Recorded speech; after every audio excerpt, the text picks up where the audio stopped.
गांव के किनारे टूटी फूटी छोटी सी झोपड़ी के अंदर एक कमजोर सा छोटा लड़का मोहन फटे कपड़ों में चारपाई पर बैठा है।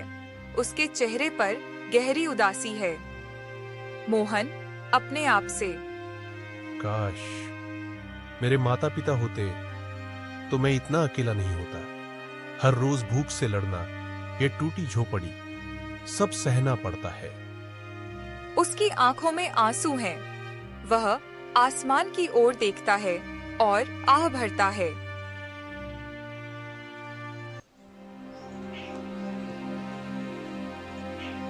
मुखिया का घर। गांव का मुखिया रघुनाथ दरवाजे पर खड़ा है। पास खड़ा वही छोटा मोहन। रघुनाथ नरमी से, बेटा, अब तू अकेला नहीं रहेगा। चल मेरे घर, मैं तुझे अपने पास रख लूंगा। काम करेगा और हम तेरा ख्याल रखेंगे। समय बीतता है। मोहन धीरे धीरे जवान हो जाता है। अब वह रघुनाथ का सबसे वफादार नौकर है। रघुनाथ मुस्कुराते हुए मोहन से, मोहन, अब तू बड़ा हो गया है। मैं चाहता हूँ तेरी शादी कर दूं ताकि तेरा भी घर आंगन हो। मोहन आंखों में कृतज्ञता लिए, मालिक, आपने मुझे अनाथ से इंसान बना दिया। मैं आपकी इस दया को कभी नहीं भूल सकता। अगर आप कहते हैं तो शादी भी करूंगा। बस मेरी जिंदगी आपकी सेवा के लिए है। मोहन यह कहकर काम करने चला जाता है।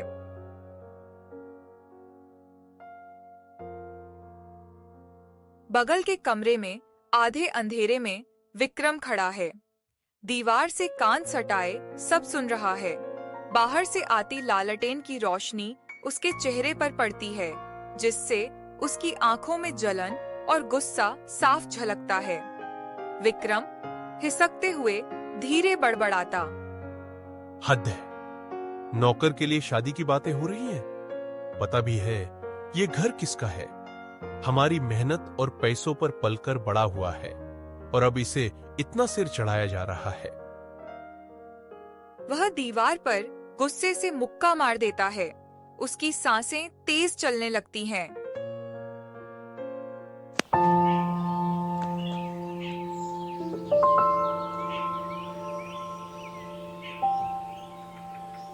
सुबह का समय। आंगन में रघुनाथ अपने खेतों के काम की बातें कर रहे हैं। तभी विक्रम गुस्से से चलता हुआ उनके सामने आता है। विक्रम कड़वे स्वर में, पिताजी, ये सब ठीक नहीं है। आप मोहन को इतना क्यों सर चढ़ा रहे हैं? हमारे पैसों पर जी रहा है और अब आप उसे घर का सदस्य जैसा मान रहे हैं। वह नौकर है, नौकर ही रहना चाहिए। रघुनाथ कड़क आवाज में गुस्से से, बस विक्रम, नौकर कहने की जुर्रत मत करना। मोहन ने इस घर के लिए वफादारी दिखाई है, मेहनत की है। जब तू आराम कर रहा था, वह हमारे लिए पसीना बहा रहा था। अगर उसे सम्मान दे रहा हूं तो यह उसका हक है। विक्रम की आंखों में चोट और गुस्सा दोनों भर उठते हैं। वह दांत पीसकर मुट्ठियां भींचते हुए आंगन से बाहर निकल जाता है। पीछे रघुनाथ की भारी आवाज गूंजती है। सीन शादी के बाद की पहली शाम। मोहन और सविता अपने कमरे में बैठे हैं। दीपक की लौ दोनों के चेहरे पर पड़ रही है। सविता हल्की मुस्कान के साथ, आज से मैं भी आपकी जिंदगी का हिस्सा हूँ। जिन कठिनाइयों में आपने अब तक सफर किया है, अब उनमें मैं भी आपके साथ रहूंगी। मोहन गंभीर स्वर में, आंखों में नमी, हाँ, मेरा जीवन मालिक की सेवा में बीता है और अब आप भी उसी राह में मेरे साथ होंगी। बस एक वादा कीजिए, हालात जैसे भी हों, हम हमेशा सच्चाई और ईमानदारी से जिएंगे। और वह दोनों आपस में बात करने लगते हैं।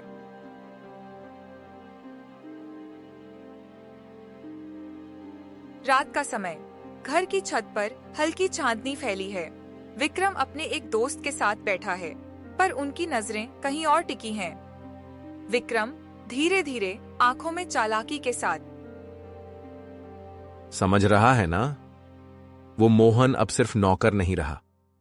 पिताजी उसे जितना मान देंगे उतना ही हमारा हक कम होगा। अगर वक्त रहते कुछ नहीं किया तो ये घर, ये इज्जत सब उसी के नाम हो जाएगा। दोस्त बोलता है, तो फिर देर किस बात की? लोग कहते हैं सबसे बड़ा वार वही होता है जो चुपके से किया जाए। मोहन को बदनाम करना होगा ताकि लोग उसी को चोर समझें और घर से निकाल दें।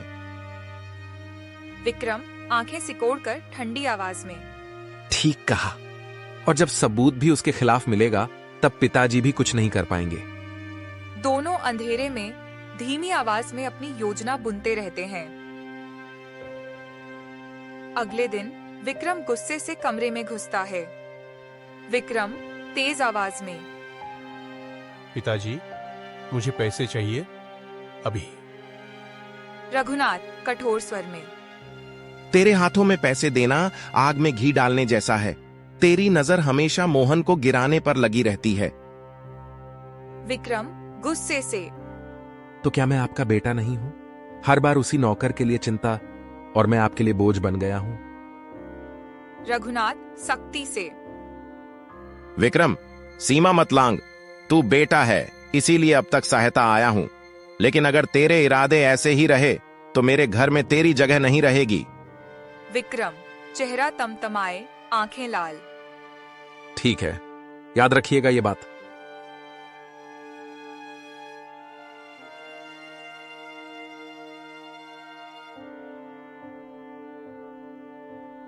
अगली सुबह रघुनाथ तिजोरी खोलते हैं। अचानक उनका चेहरा सख्त हो जाता है। रघुनाथ चौंक कर, ये क्या? तिजोरी से 2 लाख रुपए गायब हैं। सारे नौकरों को बुलाया जाता है। सब सहमे हुए खड़े हैं। रघुनाथ तेज आवाज में, किसने मेरे घर से पैसे चुराए? सच बताओ वरना बुरा होगा। इसी बीच विक्रम कमरे में आता है। उसके चेहरे पर चालाकी भरी मुस्कान है। विक्रम आवाज ऊंची करके, मुझे पता है किसने चोरी की है। ये काम मोहन का है।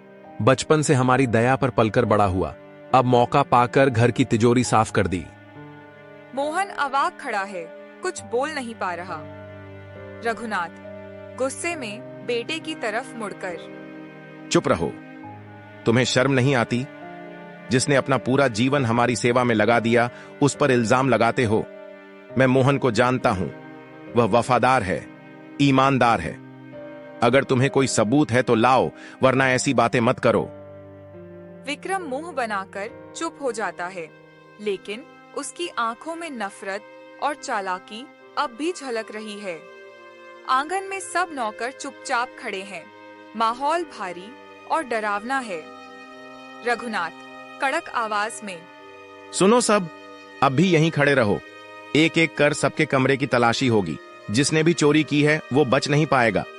सिपाही और घर के आदमी कमरों की तलाशी शुरू करते हैं। पहले रामलाल का कमरा चेक होता है, वहाँ कुछ नहीं मिलता। फिर शंभू, फिर गीता, फिर बाकी सबके कमरे, सब खाली निकलते हैं। हर बार जब कुछ नहीं मिलता, मोहन राहत की सांस लेता है, लेकिन विक्रम की आंखों में चमक बढ़ती जाती है। विक्रम तेज आवाज में सबके सामने, देखा पिताजी, अभी तक कुछ नहीं मिला। अब मोहन के कमरे की तलाशी लीजिए। मुझे पूरा यकीन है चोरी वहीं छिपी है। मोहन घबरा जाता है। उसके माथे पर पसीना छलक आता है। धीरे से हाथ जोड़कर रघुनाथ से कहता है, मोहन कंपाती आवाज में, मालिक, मेरी इज्जत का सवाल है, लेकिन अगर आपको शक मिटाना है तो तलाशी लीजिए, मैं तैयार हूं। सभी लोग मोहन के कमरे में पहुंचते हैं। चारपाई, बक्सा, अलमारी सब खंगाले जाते हैं। अचानक एक आदमी चारपाई उठाता है। नीचे से एक थैला निकलता है। थैला खोला जाता है और उसमें से 2 लाख रुपए निकलते हैं। सारे नौकर दंग रह जाते हैं। मोहन के चेहरे से खून उतर जाता है। उसकी आंखें फटी रह जाती हैं। मोहन हकलाते हुए, लगभग रोते हुए, नहीं, ये पैसे मेरे नहीं हैं।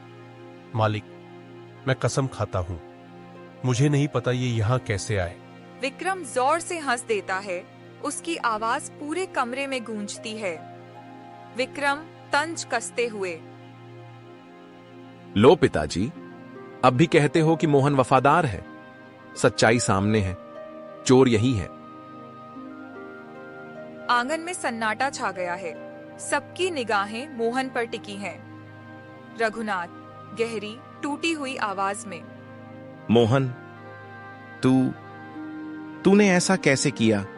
जिस पर मैंने सबसे ज्यादा भरोसा किया वही मेरे घर की तिजोरी पर हाथ डालेगा, ये सोचा भी नहीं था।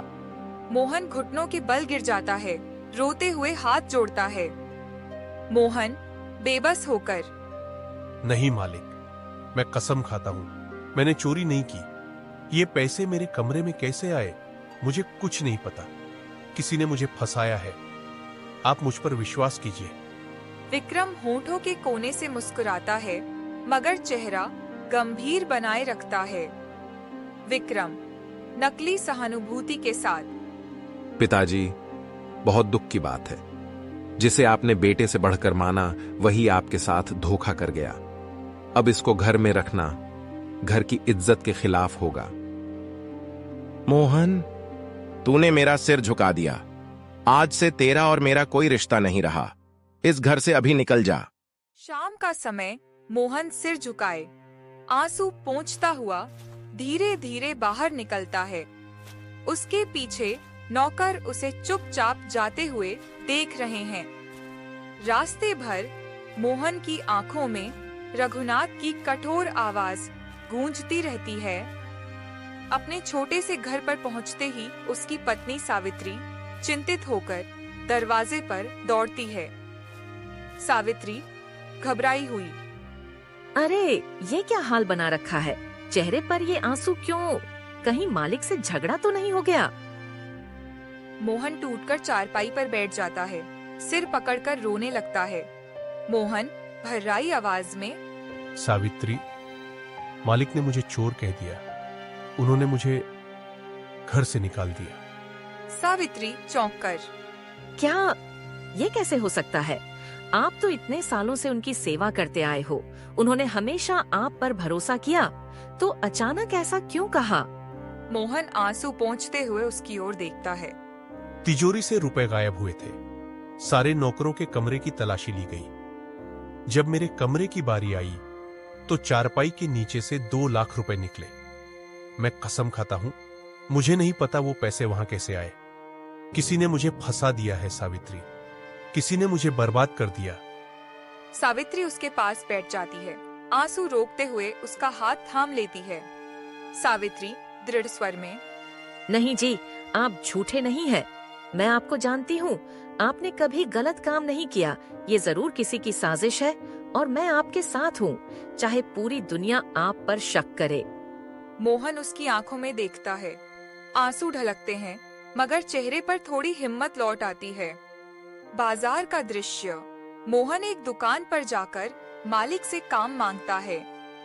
मोहन नम्र स्वर में, मालिक, कोई काम हो तो बता दीजिए।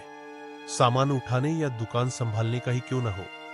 पहला दुकानदार सख्ती से, नहीं भाई, हमें आदमी की जरूरत नहीं है। मोहन निराश होकर आगे बढ़ता है। दूसरी दुकान पर जाता है। मोहन थोड़ी उम्मीद से,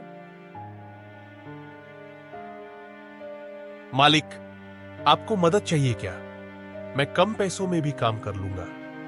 अरे अभी तो अपने पुराने आदमी ही हैं, तू कहीं और जा। मोहन का चेहरा और झुक जाता है। वह पसीना पोंछते हुए तीसरी दुकान पर जाता है।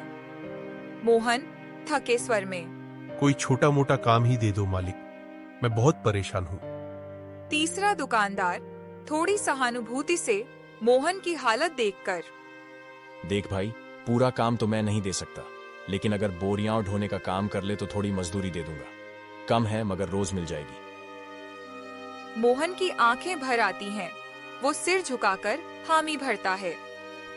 मोहन धीमे स्वर में, हाँ मालिक, यही सही है। जो भी मिलेगा उसी से घर चलेगा। वो भारी बोरी कंधे पर उठाता है। उसके कदम डगमगाते हैं, मगर दिल में सावित्री की बातें गूंजती हैं। मैं आपके साथ हूँ। चाहे पूरी दुनिया खिलाफ क्यों ना हो। हवेली के कमरे में विक्रम अपने बिस्तर पर अकेला बैठा है। वह खुद से बड़बड़ाते हुए अपनी अगली चाल सोच रहा है। विक्रम धीरे धीरे बड़बड़ाते हुए, मोहन को तो मैं हवेली से भगा ही चुका हूं। अब जहां भी काम करेगा वहां भी उस पर चोरी का इल्जाम लगवाऊंगा। लोग कहेंगे मोहन जहां जाता है चोरी करता है। उसकी ऐसी बदनामी होगी कि कोई उसे अपनाएगा ही नहीं। वो सड़कों पर भीख मांगने लायक रह जाएगा। बगल वाले कमरे में रघुनाथ मलिक खड़े हैं। वो दीवार के पार बेटे की सारी बातें साफ साफ सुन रहे हैं। उनका चेहरा सफेद पड़ गया है, आंखों में पछतावा और दर्द उमड़ रहा है। रघुनाथ मन ही मन भारी स्वर में, हे भगवान, ये क्या सुन लिया मैंने। मोहन तो निर्दोष था और मैंने उसे चोर समझकर घर से निकाल दिया। उस बेचारे पर मैंने बहुत बड़ा अन्याय किया। जिसे सबसे वफादार समझा उसी के साथ इतना गलत किया। उनकी आंखें भर आती हैं। वो धीरे धीरे कुर्सी पर बैठ जाते हैं, सिर पकड़कर गहरी सोच में डूब जाते हैं।